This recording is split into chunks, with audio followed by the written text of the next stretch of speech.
కైసరివి కైసరికి ఇవ్వాలి అని యేసుక్రీస్తు వారు ఒక చక్కని మాట చెప్పారు. అలాగే దేవునివి దేవునికి ఇవ్వాలి. యేసుక్రీస్తు వారు ఈ భూమి మీదకి వచ్చినప్పుడు శాస్త్రులు, పరిసయ్యులు అనేవారు, యూదులు వీరందరూ యేసుక్రీస్తు వారిని తప్పుబట్టాలని, యేసుక్రీస్తు వారిని మాటలతో ప్రలోభించాలని, యేసుక్రీస్తు వారి అనేక మాటలు శోధించి ఇబ్బంది పెట్టాలని ఆలోచనతో ఆనాడు యేసుక్రీస్తు వారితో ఒక మాట చెప్పారు. ఏంటి ఆ మాట అంటే, మీ బోధకుడు కైసరివి కైసరికి అన్నప్పుడు ఆయన పళ్ళు చెల్లించడా అన్నప్పుడు యేసుక్రీస్తు వారు కైసరివి కైసరికి ఇచ్చేయమన్నాడు. అలాగే దేవునివి దేవునికి ఇమ్మని ఆనాడు మరి యేసుక్రీస్తు వారు చెప్పడం జరిగింది. అంటే కైసరివి కైసరికి ఇచ్చేయమన్నాడు, దేవునివి దేవునికి ఇవ్వాలి. గత వారం మనం నేర్చుకున్నాం కైసరివి కైసరికి ఇవ్వాలని. దేవునివి దేవుని, అసలు దేవునికి ఇవ్వవలసినవి ఏమిటి అని ఆలోచన చేస్తే ఏమి తోచుచున్నది, కైసరివి కైసరికి ఖండించుట న్యాయమా కాదా, మాతో చెప్పమని అడుగుటకు హేరోదులతో కూడా తన శిష్యులకు ఆయన యొద్దకు పంపిరి. యేసుక్రీస్తు వారి దగ్గరికి కొంతమంది శాస్త్రులు పరిశీలు వచ్చి, మీ బోధకుడు అనగా యేసుక్రీస్తు వారు మరి కైసరికి పని కడతాడా లేదా అనేది ఒక ప్రశ్న వేశారు. అంటే శోధించాలని, ఎవరిని? యేసుక్రీస్తు వారిని అనేక మాటల ద్వారా శోధించాలని, ఆయనను ఇబ్బంది పెట్టాలని, ఆయనను ఏదో ఒక తప్పు చూపించాలని, ఆనాడు రోమ ప్రభుత్వానికి తప్పు చూపించాలని ఎన్నో ప్రశ్నల మీద ప్రశ్నలు వేస్తూ వచ్చారు. అలాంటి ప్రశ్నే మరి కైసరికి దేవునివి దేవునికి ఇవ్వవలసినవి యేసుక్రీస్తు వారు ఏం చెప్పారు? 21వ వచనం, వారిని అడగగా అలాగైతే వారిని అడగగా వారు కైసరివనిరి.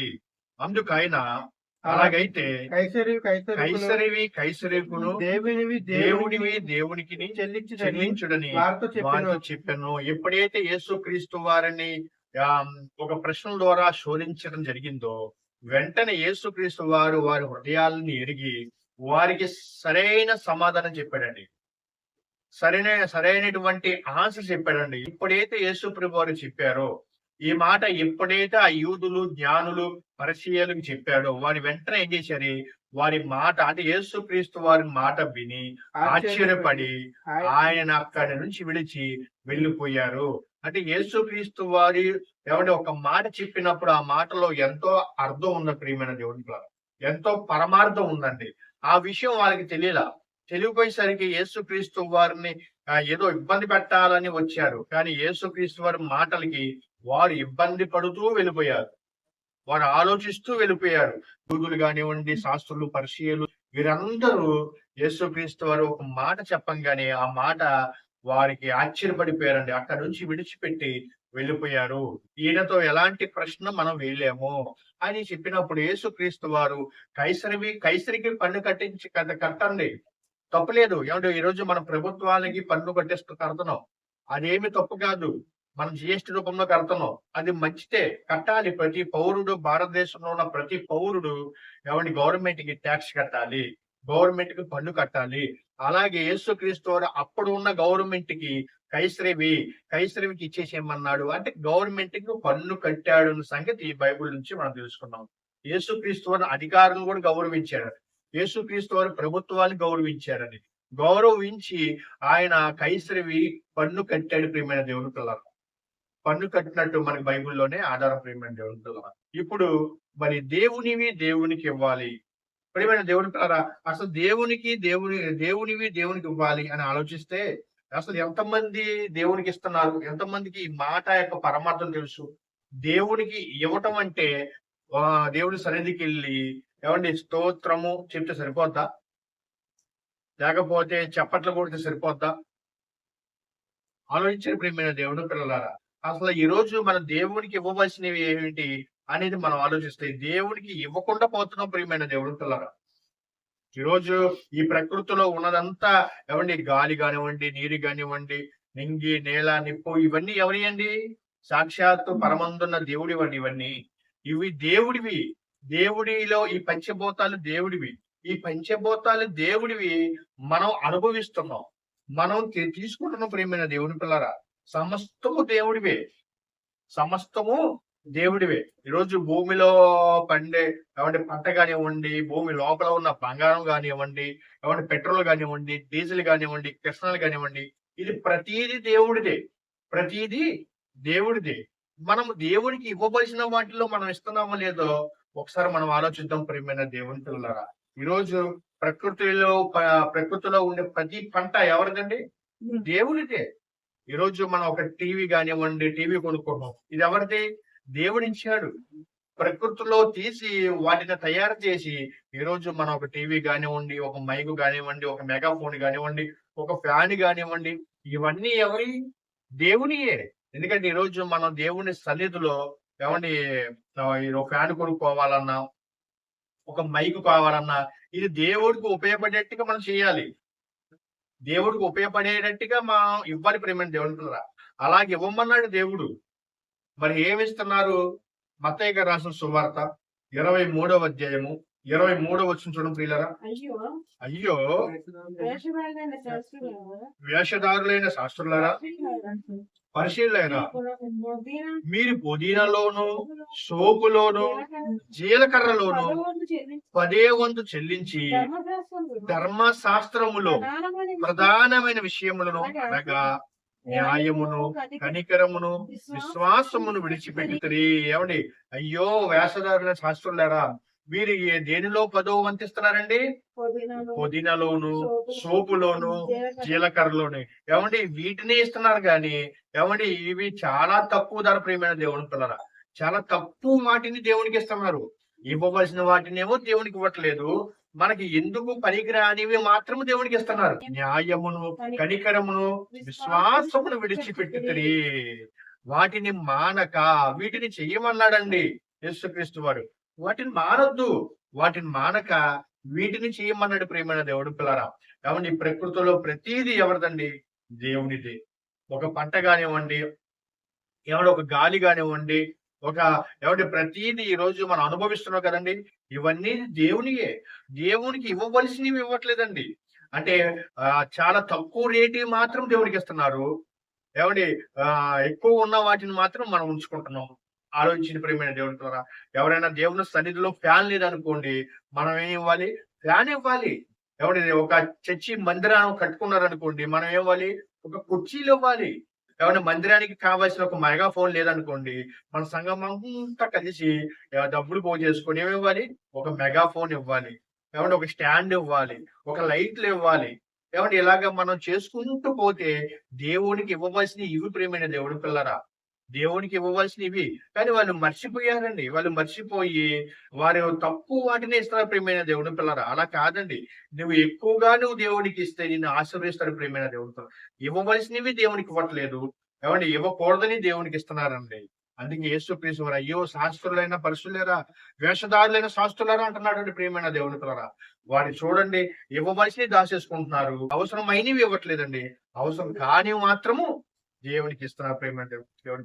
అలా ఉండకూడదండి. ఒకనాడు ఆదాం గారికి పుట్టినటువంటి కుమారులు ఎవరండి? కయ్యూను, హేబేలు. వీరిద్దరూ అర్పణ దేవుడికి ఇచ్చారండి. కానీ ఎవరు అర్పణ దేవుడికి నచ్చిందండి? హేబేలు అర్పణ. అది చూడండి ఒకసారి మాట. ఆదికాండము 4వ అధ్యాయం చూడండి పిల్లరా. ఆదికాండము 4వ అధ్యాయము 4వ అధ్యాయం 3వ వచనం చూడండి పిల్లరా. ఆదాం గారి కుమారుడు కయ్యను, హేబేలు. మొదటి కుమారుడు కయ్యను అయితే రెండవ కుమారుడు హేబేలు. కొంతకాలం తరువాత కయ్యూను పొలము పంటలో కొంత యెహోవా అర్పణగా తెచ్చినగా హేబేలు కూడా తన మందలో తొలుచూలను పుట్టిన వాటిలో క్రొవ్విన వాటిని కొని తెచ్చెను.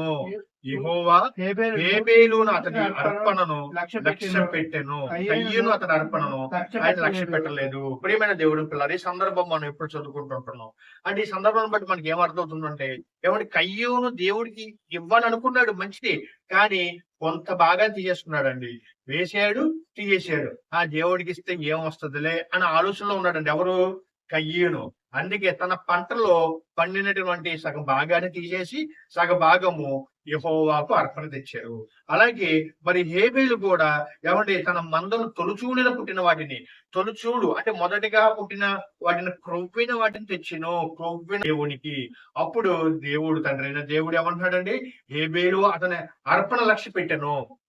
కయ్యూను అర్పణ మాత్రము లక్ష్య పెట్టలేదు. ఈ సందర్భాన్ని మనం ఆలోచిస్తే ప్రియమైన దేవుని పిల్లలారా, ఏమండి మనం హృదయపూర్వకంగా ఇవ్వాలి దేవునికి. అంతేగాని ఏమండి కయ్యూనులాగా మనం ఉండకూడదండి. హేబేలు అర్పణలాగా మనం లక్ష్య పెట్టేవారిగా ఉండాలి ప్రియమైన దేవుని పిల్లలారా. అంటే ఈరోజు మనం మొదటిగా ఎవరికివ్వాలండి?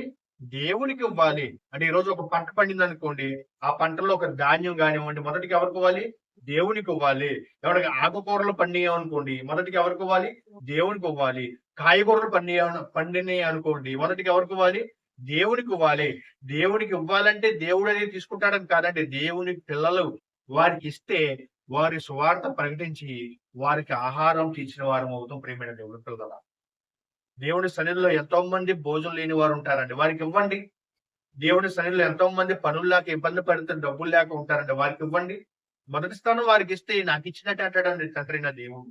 రోమపత్రిక 11వ అధ్యాయము 35, 36 వచనం చూడండి ప్రియులారా. ముందుగా ఆయనకిచ్చి ముందుగా ఆయనకిచ్చేది ఆయనకెవరండి? తండ్రైన దేవునికిచ్చి ప్రతిఫలము పొందగల వాడెవడు?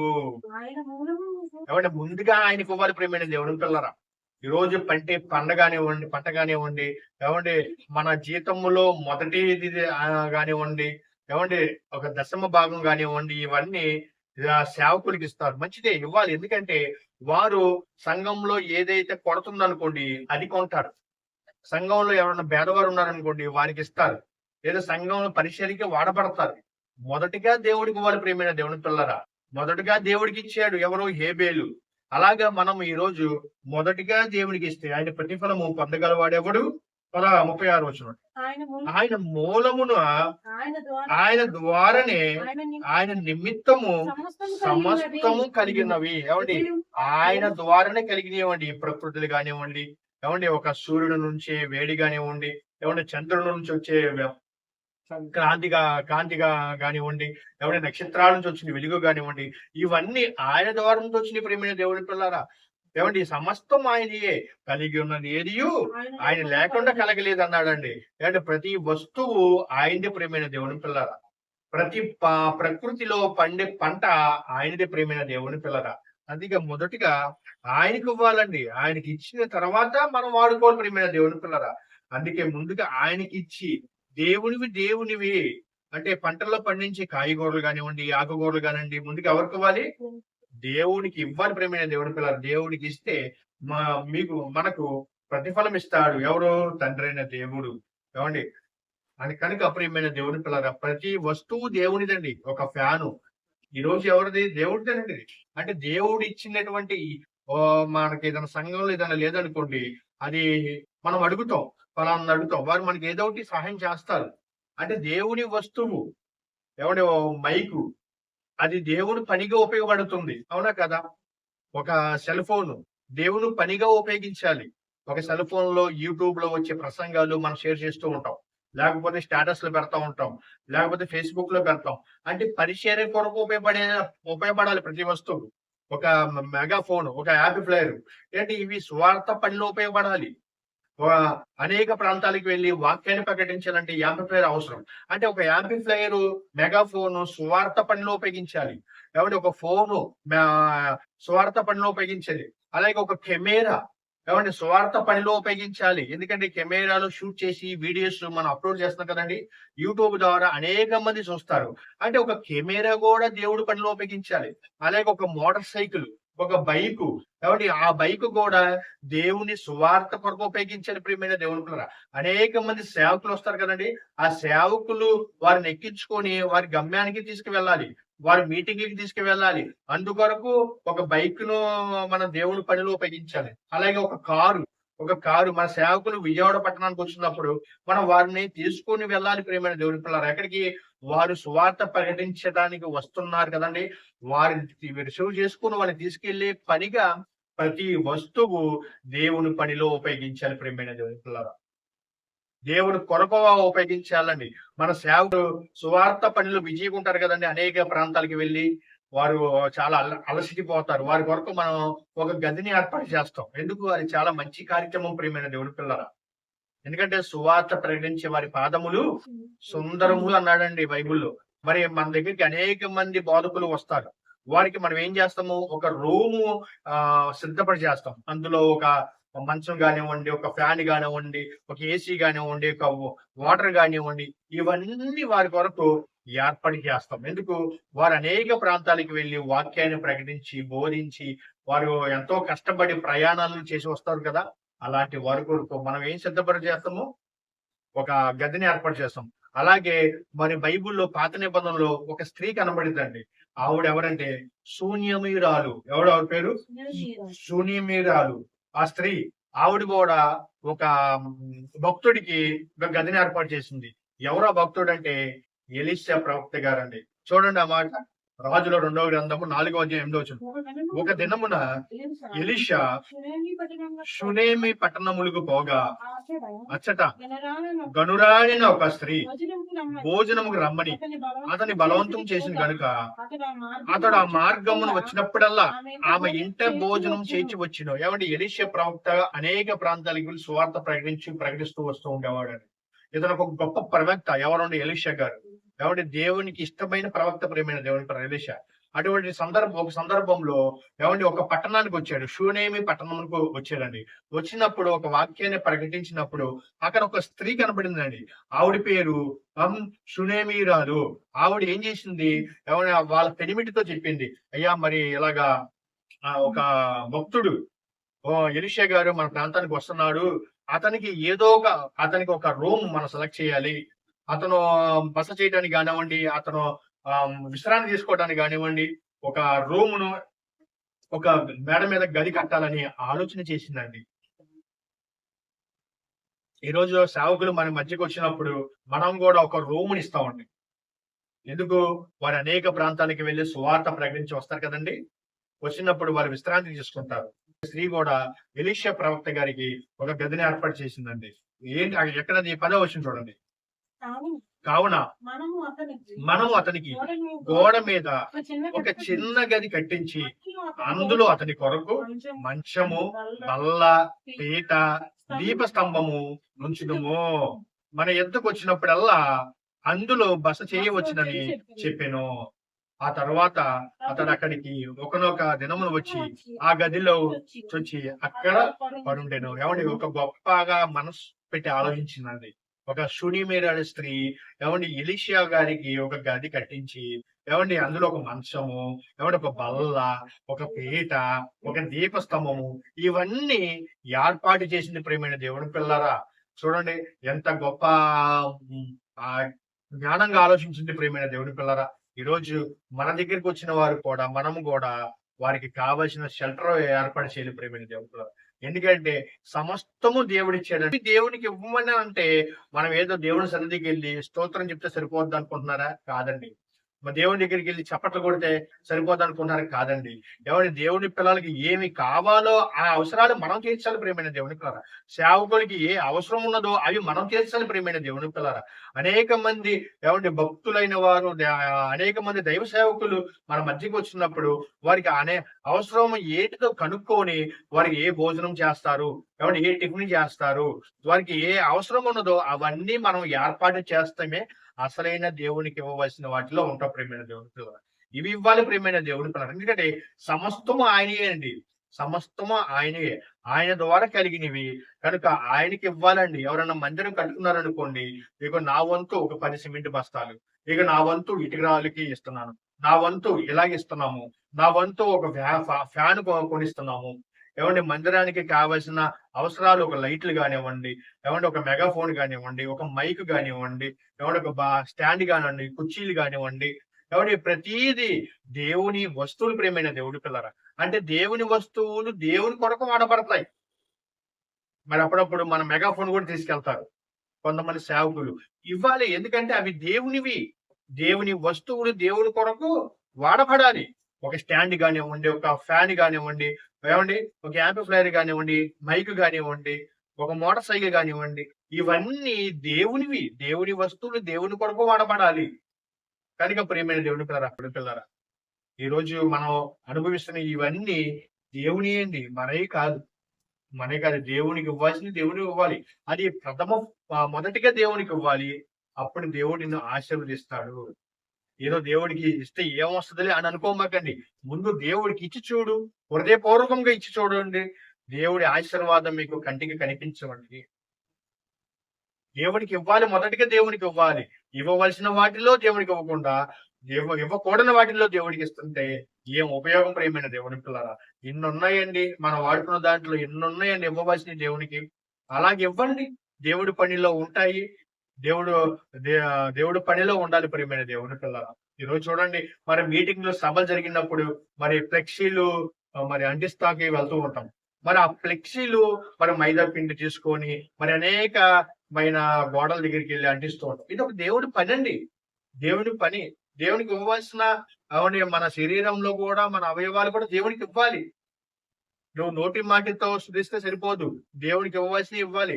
ఇగో అవయవాల్లో ఉన్న చేతులు దేవుడి పని చెయ్యాలి. కళ్ళు వాక్యాన్ని చదవాలి. నోరు దేవుడి మాటల్లో ప్రకటించాలి. కాళ్ళు అనేక ప్రాంతాలకెళ్ళి సువార్త ప్రకటించాలి. అంటే దేవునివి మనం కూడా దేవుని వారమండి. మనము కాదు. మనము పుట్టించింది దేవుడు. దేవుడు పుట్టించాడు గనుక ఈ లోపల ఉన్న అవయవాలన్నీ దేవుడివే అండి, మనవి కాదు. దేవుడు చేసినవి కనుక మన ద్వారా సువార్త ప్రకటించాలి. మన ద్వారా అనేక ప్రాంతాలకు వెళ్లి వాక్యాన్ని ప్రకటించాలి. మన ద్వారా అనేక సంఘాలకు వెళ్లి వాక్యాన్ని బోధించాలి. అంటే మనము కూడా ఒక సువార్త ప్రకటించాలి అనేది అర్థం చేసుకుని ప్రియమైన దేవుడు. ఆదివారం వచ్చి ఒక గంట కూర్చుంటే ఎలాంటి ఉపయోగం లేదండి. ఎందుకంటే క్రియలు లేని విశ్వాసము మృతం అన్నాడు. నీ చేతులతో క్రియలు జరిగించాలి. నీ కళ్ళతో క్రియలు జరిగించాలి. నీ కాళ్ళతో క్రియలు జరిగించాలి. నీ నోటి మాటతో క్రియలు జరిగించాలి. టోటల్ గా నీ శరీరంలో ఉన్న దేహంలో ఉన్న అవయవాలన్నీ దేవునికి ఉపయోగపడే వాటిలోనే ఉండాలి ప్రియమైన దేవుని పిల్లలు. అంటే లోకం కొరకు సినిమాలు కానీ, పబ్బులు కానీ, బీచ్లు కానీ వీటి మీద మనం వెళ్ళకూడదు ప్రియమైన దేవుని పిల్లలు. ఎందుకంటే దేవుడు నీకు ఆయుష్నిచ్చింది, ఆరోగ్యాన్ని ఇచ్చింది ఆయన పని చేయటానికి, ఆయన గురించి ఆలోచించటానికి, ఆయనలో ఉండటానికి ప్రియమైన దేవుని పిల్లలు. అందుకే మొదటిగా దేవునికి ఇవ్వాలి. మొదటిగా దేవునికి ఇవ్వాలి. అలా ఇచ్చిన వారు మొదటి కొరింథీ పత్రిక అపోస్తలుడైన పౌలు గారు కొరింథీ రాసిన మొదటి పత్రిక 10వ అధ్యాయం 31వ వచనం చూడండి ప్రియులారా. కాబట్టి మొదటి కొరింథీ పత్రిక 10వ అధ్యాయము 31. కాబట్టి మీరు భోజనం చేసి భోజనం చేసినను పానము చేసినను మీరు ఏమి చేసినను సమస్తము దేవుని మహిమ కొరకు చేయండి. కాబట్టి మీరు భోజనం చేసినను పానం చేసినను మీరేమి చేసినారు సమస్తం దేవుని మహిమ కొరకు చేయండి. ఏమండి, మనం ఏ పని చేసినా అది మంచి పని ఏదైనా సరే దేవుని మహిమ కొరకు చేయండి. ఏమండి, ప్రార్థన చేయకుండా భోజనం చేయకూడదు ప్రియమైన దేవుడు. ప్రతి మనిషి ఏం చేసుకోవాలి? ప్రార్థన చేసుకోవాలి. కుటుంబంలో ప్రార్థన ఉండాలి. ఎందుకంటే సమస్తం ఎవరిచ్చారండి? దేవుడే ఇచ్చాడు. ఈ రోజు నువ్వు భోజనం చేస్తున్నావు అంటే దానికి కారణం ఎవరు? దేవుడు. ఈ రోజు పంటలు పండించుకుంటున్నావు, దానికి కారణం ఎవరు? దేవుడు. అంటే ప్రతిది సమస్తము దేవుని అండి. మనం ఏమి చేయలేమండి. ఒక గాలిని చేయలేము, నీరుని చేయలేము, నిప్పుని చేయలేము, నింగిని చేయలేము, ఏమి చేయలేము. సమస్తము దేవుడి. కనుక దేవునికి మహిమ కలగాలి ప్రియమైన దేవుడి. దేవుని మహిమ కొరకు చేయాలి.